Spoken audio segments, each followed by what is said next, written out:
अस्सलाम dear student, आज का हमारा यूनिट है माइक्रोबियोलॉजी इन एवरीडे लाइफ, जो कि एक छोटा सा यूनिट है माइक्रोबियोलॉजी का। तो माइक्रोबियोलॉजी इन एवरीडे लाइफ का मतलब ये है कि हमारी रोज़मर्रा ज़िंदगी में माइक्रो ऑर्गेनिज्म हमारे बॉडी को किस तरह इफ़ेक्ट करते हैं। वैसे तो ये एक वास्ट सब्जेक्ट है, लेकिन आज हमारा यूनिट के जो ऑब्जेक्टिव्स हैं तो वो ऑब्जेक्टिव जो हैं हम इस यूनिट में कवर करेंगे। सबसे पहले तो हैं food borne disease cause by micro organism through food. Microorganism can cause food spoilage and disease। तो फूड बॉर्न डिजीज कौन से होते हैं कि वो डिजीज जो माइक्रो ऑर्गेनिज्म फूड के जरिए फैलाते हैं।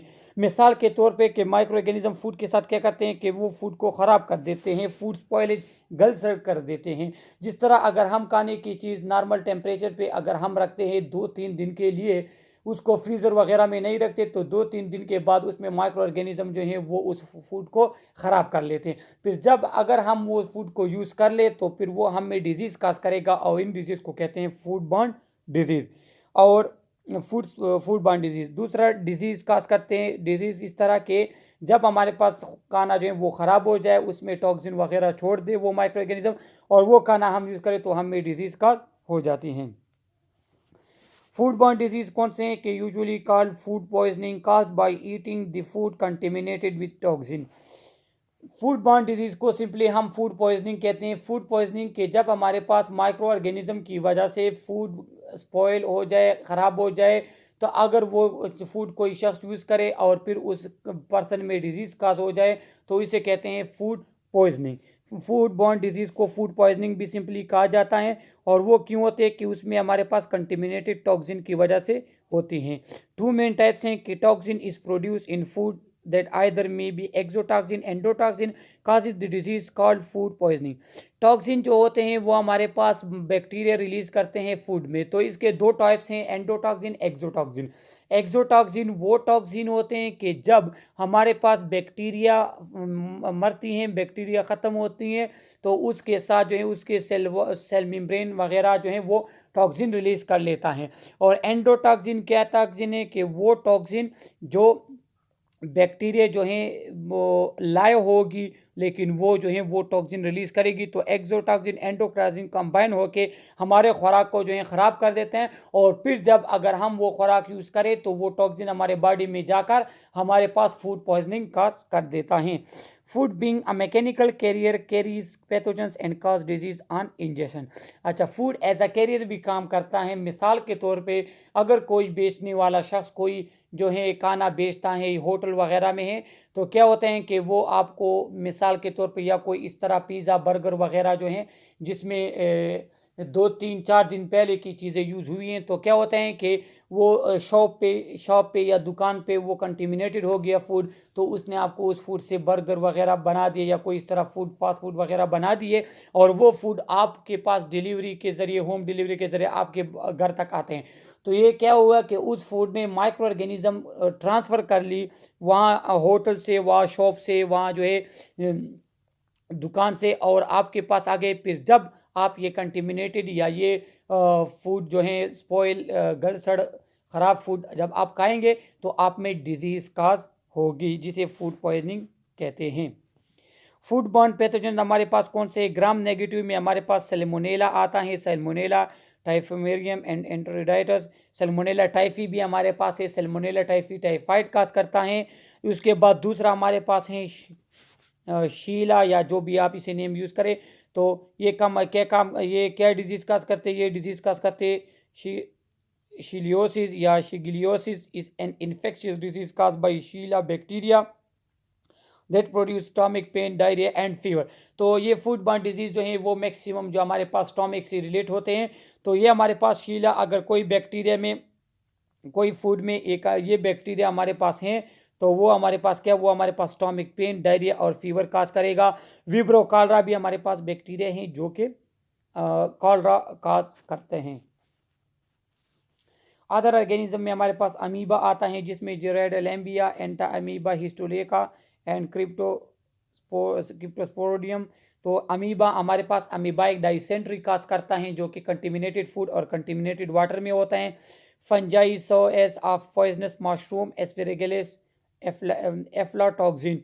ये हमारे पास फंजाई हैं एस्पेरेगेलिस, और ये क्या है, ये हमारे पास एफ्लाटॉक्सिन रिलीज करते हैं, तो ये लंग इन्फेक्शन हमारे पास काज करते हैं। तो एमसीक्यूज के लिए आप ये याद रख लें कि aflatoxins are produced by fungi, and fungi में कौन सी, एस्पेरेगेलस स्पीशीज जो हमारे पास हैं। दूसरा हमारे पास है क्लेविसेप परप्यूरा, ये भी हमारे पास फंजाई है जो कि हेलुसिनोजेंस, और ये हमारे पास जो है डिजीज काज करता है बॉडी में, और ये कंटिमिनेटेड फूड में होता है। अलजी भी हमारे पास अक्सर होती हैं कि वाटर वगैरह में हमने देखी हो, कंटिमिनेटेड वाटर या फूड में होती हैं। तो अलजी, सर्टन मेरीन अलजी प्रोड्यूस न्यूरोटॉक्सिन, हमारे पास मेरीन अलजी जो है वो न्यूरोटॉक्सिन क्रिएट करती हैं, और वो न्यूरोटॉक्सिन क्या है कि वो शेल फिश को कंटिमिनेट कर देती हैं। तो अगर वो फिश वगैरह हम यूज़ करते हैं तो वो उससे ट्रांसफर होकर हमारे बॉडी में आती हैं और हम उससे इफेक्ट होते हैं। तो ये डिफरेंट डिजीज़ हैं जो कि फूड पॉइजनिंग की वजह से होती हैं। ये हमारे पास दो टर्म्स हैं जो कि कोर्स ऑब्जेक्टिव्स भी, इस यूनिट के ऑब्जेक्टिव्स में भी हैं कि intoxication and infection. Intoxication infection में फ़र्क क्या है, इंटॉक्सिकेशन में ये है कि अगर कोई पर्सन जो है वो इस तरह फूड यूज़ करे कि उसमें टॉक्सिक सब्सटेंस हो, टॉक्सिन्स हो, तो वो हमारे पास क्या होगा कि वो पर्सन जो है उसे इन्फेक्शन, उसे प्रॉब्लम अगर होगी, डिजीज़ होगी, तो वो इंटॉक्सिकेटेड कहलाएगा। Intoxication manifested much more quickly. Intoxication क्या है कि वो इंतहाई तेज़ी के साथ आप में डिजीज़ काज करता है। जैसे आप उसे फूड के साथ अगर आप टॉक्सिन अगर आपके बॉडी में चले गए तो वो तेजी के साथ जो है डिजीज काज करता है।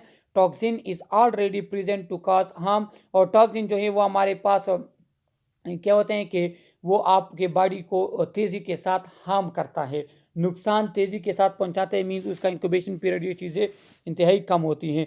Toxin is the direct cause of disease, और ये डायरेक्ट काज हैं, ये आपको जो है डायरेक्टली आपको इफेक्ट करेगा, मॉडिफिकेशन वगैरह इसमें नहीं होगी, आपको जो है ये डायरेक्टली इफेक्ट करेगा। इन्फेक्शन क्या है कि pathogen has to be ingested, अगर हम कोई पैथोजन लेते हैं, पैथोजन एक्सटर्नल एंटिटी होती है जो हमारे बॉडी को इफेक्ट करती है, अगर हम कोई पैथोजन लेते हैं हमारे बॉडी में after a period of incubation, अब यहाँ पे देख लो कि ये इंटॉक्सिकेशन क्या है कि वो टॉक्सिन डायरेक्टली आप में डिजीज काज करते हैं, लेकिन हमारे पास क्या होते हैं कि पैथोजन वो डायरेक्टली डिजीज काज नहीं करता, उसमें इनक्यूबेशन पीरियड होते हैं, फिर उसके बाद जो है पैथोजन खुद को एस्टेब्लिश कर लेते हैं, आपके बॉडी इन्वायरमेंट के साथ खुद को जो है सेट कर लेते हैं, उसके बाद जो है आपके पास वो इन्फेक्शन काज कर लेते हैं। तो टॉक्सिन जो है वो डायरेक्टली आपको इफेक्ट करेंगे, और इन्फेक्शन जो है पैथोजन जो है वो डायरेक्टली आपको इन्फेक्ट नहीं करेंगे, वो पहले आपके बॉडी में जाएंगे, उसके बाद वो आपके बॉडी इन्वायरमेंट के साथ खुद को एडजस्ट करेंगे, उसके बाद जो है आप पे अटैक करेंगे। तो ये डिफरेंस है इंटॉक्सिकेशन और इन्फेक्शन में। Transmission of food borne disease, food borne disease हमारे पास ट्रांसमिशन उसकी किस तरह होती है, तो उसकी 4 FS के जरिए होती हैं, फूड, फ्लाइज, फिंगर्स, फीसिस। लेकिन यहाँ पे ये 4S नहीं है, ये 5S है, ये अभी 5Fs यूज होते हैं, 5F। तो उसमें क्या है कि ये हमारे पास अब 5Fs यूज होते हैं, तो उसमें पहला हमारे पास फूड आता है जो हम खाना वगैरह, तो अगर कंटेमिनेटेड फूड एक जगह से दूसरी जगह हम लेकर जाते हैं तो ये ट्रांसमिशन होता है हमारे पास बैक्टीरिया का। दूसरा फीसिस के जरिए, जिस तरह टाइफाइड बैक्टीरिया हमारे पास इन्फेक्टेड पर्सन के फीसिस में पाया जाता है, तो ये फीसिस के जरिए भी ट्रांसमिट हो सकता है डिजीज। फिंगर के जरिए, अगर इन्फेक्टेड पर्सन जो है वो फूड वगैरह को ट्रीट करते हैं तो उसके हाथ जो इन्फेक्टेड, उसके हाथ जो है कंटेमिनेटेड है, तो वो इन्फेक्शन उस बंदे से उस चीज़ में फिंगर के जरिए हाथ मिलाने से, एक चीज़ को टच करने से ये उसकी ट्रांसफ़र हो सकता है, ट्रांसमिट हो सकते हैं। फ्लाइज के ज़रिए भी होता है, फ्लाइज ये अक्सर जो स्टोमक की प्रॉब्लम है ये फ्लाइज की वजह से भी होती हैं, क्योंकि अगर फ्लाइज का भी कई फीसिस वगैरह पे या गंदगी से उठ के जो है आपके खाने की चीज़ पे अगर बैठती हैं तो आपको जो वो इफ़ेक्ट करती हैं। और फिफ्थ वन जो कि यहाँ पे नहीं लिखा लेकिन आप लोग याद रख लें, वो फॉर्मिटीज़ हैं। फॉर्मिटीज़ वो चीज़ें जो इन्फेक्टेड पर्सन यूज़ करे, मिसाल के तौर पर अगर इन्फेक्टेड पर्सन है कि किसी को टाइफाइड हैं या किसी को हैं ट्यूबरक्लोसिस हैं, इस तरह की डिजीज़ है, तो क्या होता है, तो वो ये होते हैं कि अगर वो कोई जो है बर्तन वगैरह यूज़ करता है, चम्मच वगैरह यूज़ करता है, तो उसको हमारे पास जो है डिजीज़ का ट्रांसमिट हो सकती है।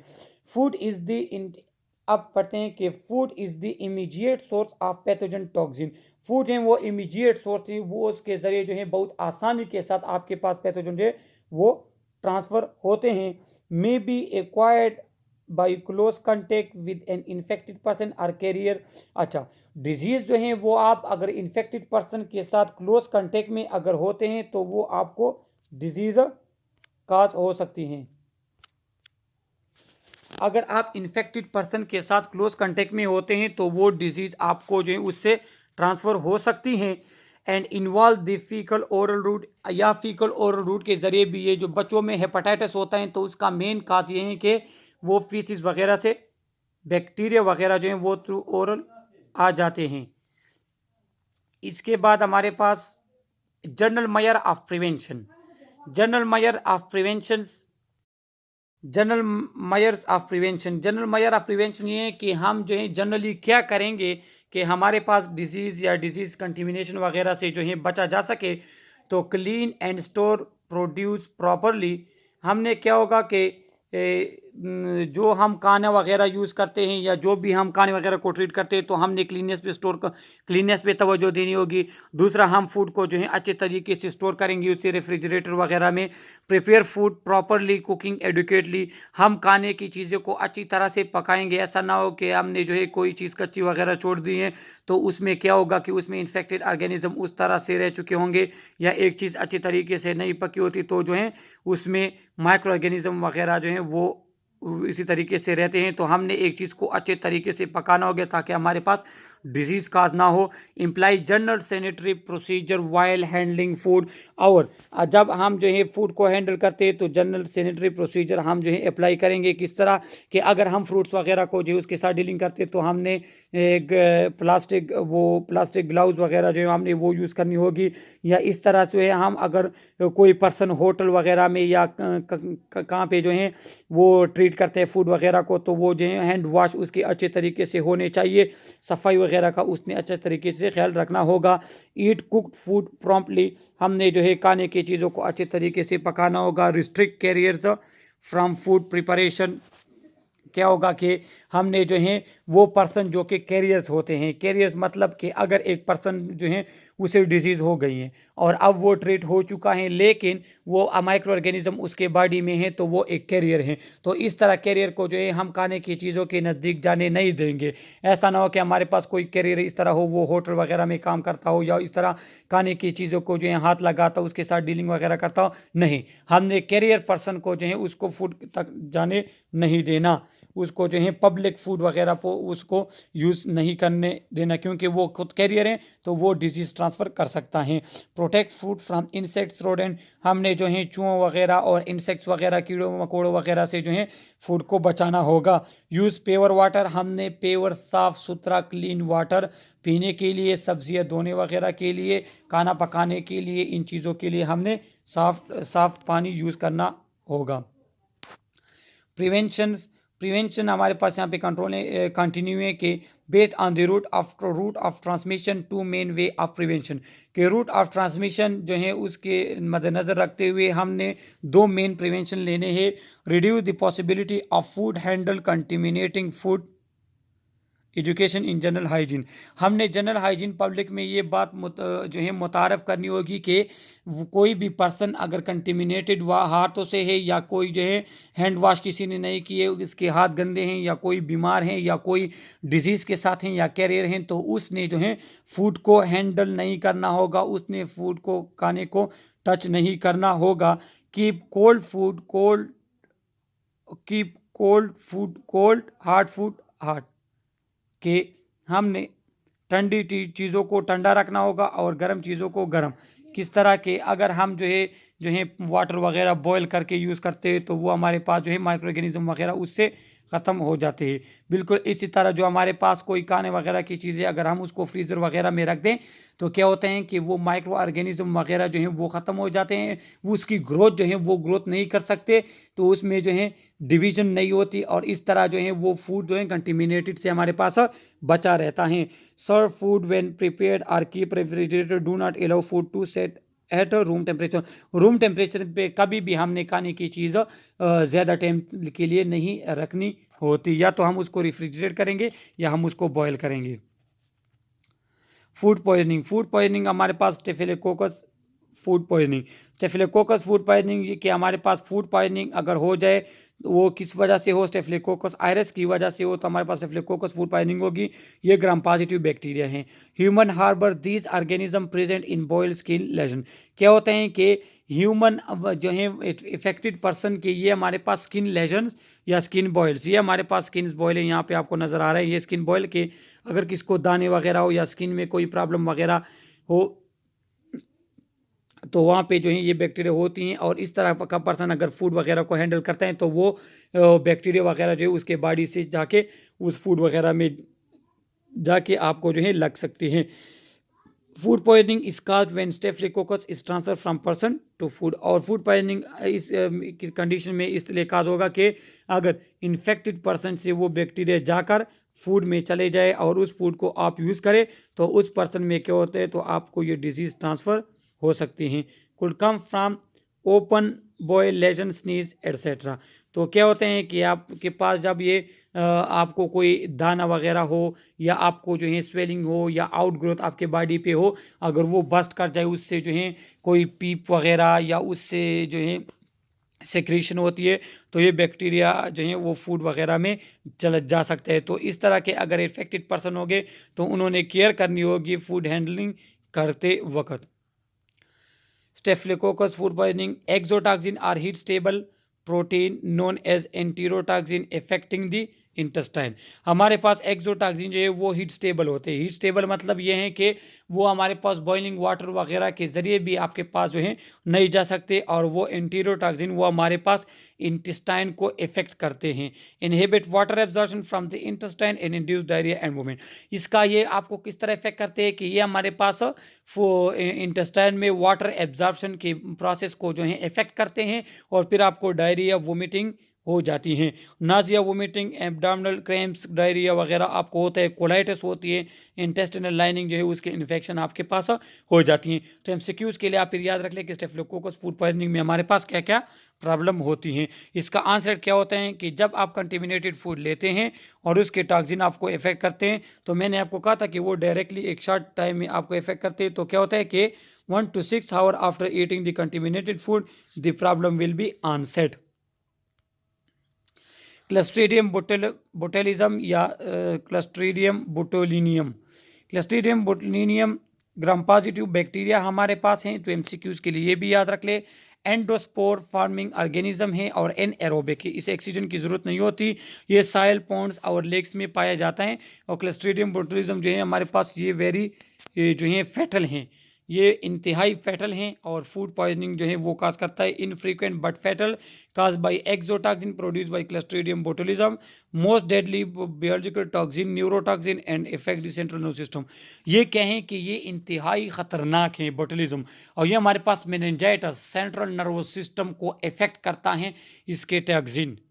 और तो हमारे पास जो है इसलिए जो है कंटेमिनेशन वगैरह से हमने खुद को बचाना होता है। प्रिवेंशन क्या होगी कि एंडोस्पोर प्रेजेंट में not be remove by washing. इसके एंडोस्पोर जो हैं वो प्रेजेंट पाए जाते हैं और वॉशिंग वगैरह से भी नहीं जाते। तो क्या होता है कि जब हम कोई चीज़ जो है कैन कर ले, प्रॉपर कैनिंग में कहें कि हमने चीज़ों को जो है सही से डांपना होता है। जिस तरह अचार वगैरह हमारे पास आते हैं या पैक्ड फूड आते हैं तो उसको हमने जो है सही से कैन करना होगा ताकि वहाँ पे जो है इस तरह के ऑर्गेनिज्म ना हो। After Canning avoid bulging can jar. जब हमारे पास अगर कोई चीज़ जो है वो कैन कर ले, अगर हमारे पास जो है कोई खुराक वगैरह जो है उसको हम पैक कर ले और उसमें वैक्यूम वगैरह क्रिएट हो जाए या वैक्यूम हो तो ये हमने नहीं छोड़ना, क्योंकि वहाँ पे फिर हमारे पास ये बैक्टीरिया जो है इसकी ग्रोथ वगैरह होती है। क्योंकि ये एनएरोबिक हैं तो इस तरह के इनको हमने अवॉइड करना होगा जो बल्ज हो चुका हो। Clostridium परफ्रिंजिस। Clostridium perfringens are anaerobic spore forming bacteria that present in cell and intestines of human and animal, hence also in sewage। तो ये हमारे पास सेवेज सिस्टम में होता है, साइल में, मट्टी वगैरह में और ह्यूमन और एनिमल के इंटेस्टाइन में ये हमारे पास पाया जाता है।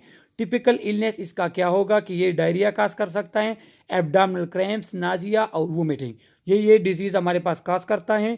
Sickness last a day, incubation period is usually 6 to 24 hour. और जब हम किसी को ये पॉइजनिंग ये डिजीज़ जो है ये बैक्टीरिया इफेक्ट करता है और ये डायरिया, वोमिटिंग, क्रैम्प्स, नाज़िया ये चीज़ें होती हैं, तो इसके सिकनेस जो है वो 1 दिन तक होती हैं। 6 आवर्स से लेकर 24 आवर्स तक उसका इंक्यूबेशन पीरियड है। प्रिवेंशन क्या करेंगे कि refrigerate food and cook adequately. हमने 2 काम करने हैं, या तो फ्री फूड को रेफ्रिजरेट करना होगा ताकि उसका टेम्परेचर इतना कम हो जाए कि उसमें बैक्टीरिया जो है वो ग्रोथ ना कर सके, या जो है हमने फूड को जो है अच्छे तरीके से पकाना होगा ताकि वो इतना बॉयल हो जाए कि उसमें बैक्टीरिया वगैरह जितने भी है वो सब ख़त्म हो जाए। तो ये हमारे पास छोटा सा लेक्चर था। इसमें अगर आपको कोई प्रॉब्लम वगैरह हो थ्रू कमेंट आप हमसे पूछ सकते हैं। Okay, thank you.